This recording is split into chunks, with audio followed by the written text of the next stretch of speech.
Hi and welcome back to PHP Security Pitfalls. My name is Joost van Veen. If you want to safeguard your application against wrongdoers, you need to know how you can be attacked. Well, in short, you can be attacked from every source your application exchanged data with. All and any of these sources could be tainted. Now, data handling is very important for your application, and your application most likely takes input from a whole range of sources. It could be the URL segments, or the get variables from the query string, or the post variables from a login form, or the value stored in the user's cookies. Your application probably takes input from the user session as well, such as whether or not a user is logged in, or maybe it uses the data in the server variable array. And then there's user uploads, third-party libraries you have included, a framework you might use, data from external APIs, external files, and of course your application will most likely process input obtained from a database that contains data obtained from, well, dangerous user input. Are you scared yet? Well, you should be, because one of the most important steps toward a secure application is a healthy distrust towards all input.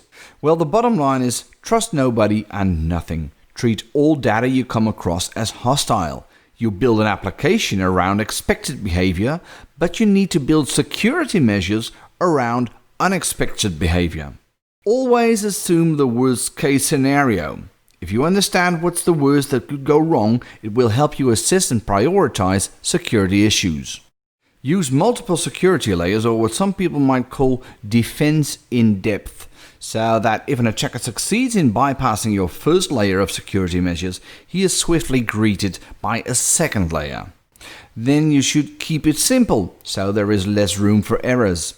And never give a user more rights than he needs to complete his task. Now, this is called the principle of least privilege. Then, of course, you should test your code before you use it, and you should not only test for expected usage, but also try and mimic the possible actions of an attacker. And remember, there are no low-impact security flaws. Some vulnerabilities may seem harmless, such as displaying the database driver you work with. But information leakage, such as this, can help a hacker to launch a successful attack, because most attacks exploit several vulnerabilities at once.